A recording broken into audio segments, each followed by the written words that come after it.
është për?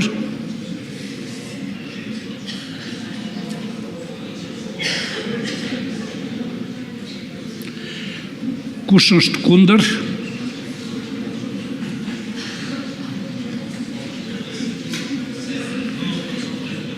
Kush abstenon?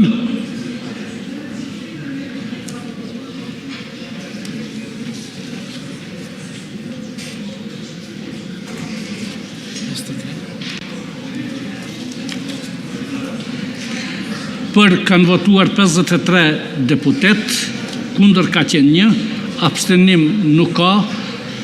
Për sot seanca ndërpritet. Shihemi 25/6/2025 në ora 11.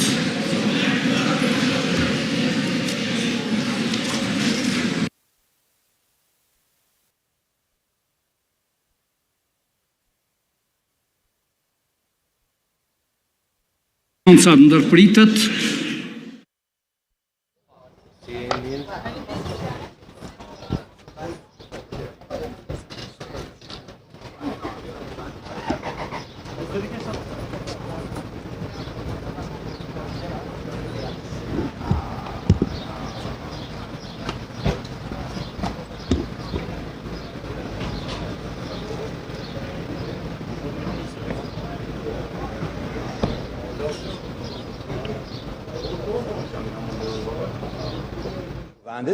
Nuk jep edhe sot asë një shajt vetme të cilët janë për t'i hapur rrugë zgjidhjes dhe konstituimit pra të Kuvendit Kosovës, zgjidhjes së kryetarit dhe të nënkretarëve të Kuvendit.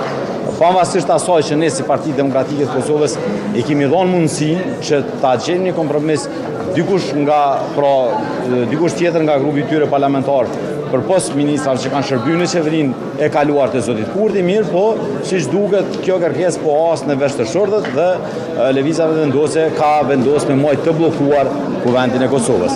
Të nderuar gazetar, do t'ju adresojmë sot edhe për një çështje tjetër. Pra ju e dini që Partia Demokratike e Kosovës e ka kundërshtuar rritjen e çmimit të energjisë elektrike apo daljen e treg të lirë të kompanive, të 1300 kompanive që punësojnë rreth 150.000 punëtor në vendin tonë, qytetar të Republikës së Kosovës. Pra tashmë i kemi konsumuar të gjitha hapat e nevojshëm në lidhje me zyrën e rregullatorit të energjisë elektrike. Kanë kaluar të gjitha afatet dhe zyra e rregullatorit të energjisë elektrike ka refuzuar që në këtë rast ta pezulloj vendimin për daljen e treg të lirë të këtyre kompanive që do të ndikojnë në rritjen e çmimit të energjisë elektrike për rreth 270%. Dhe ne ju njoftoj që nga nesër do të procedojmë në gjykatën themelore të Prishtinës pra pezullimin e këtij vendimi.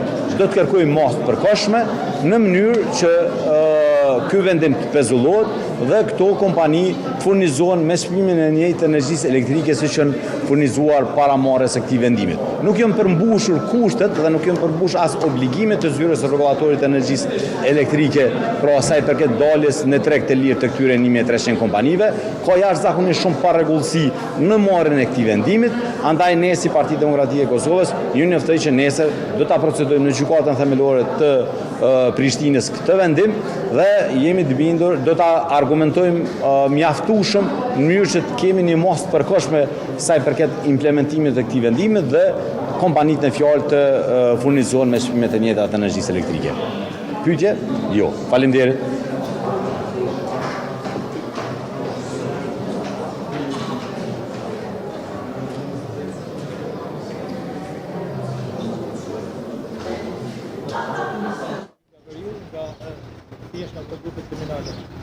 Policia e Kosovës, institucionet e sigurisë të Kosovës, rendit e të ligjit, po bojnë një punë mrekullueshme, jo vetëm në veri, në gjithë vendin, kundër gjitha rreziqeve.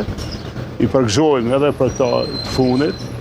Jemi bindur se bashkëpunimi ynë me institucionet e sigurisë talatëve tonë, në këtë rast veçanërisht të Amerikës, nuk do të lejon asnjëherë vakum, pra nuk do të kemi asnjëherë rrezik nga askush. Kosova është e sigurt, nuk ka arsye askush me u shqetësu ose me u friksu.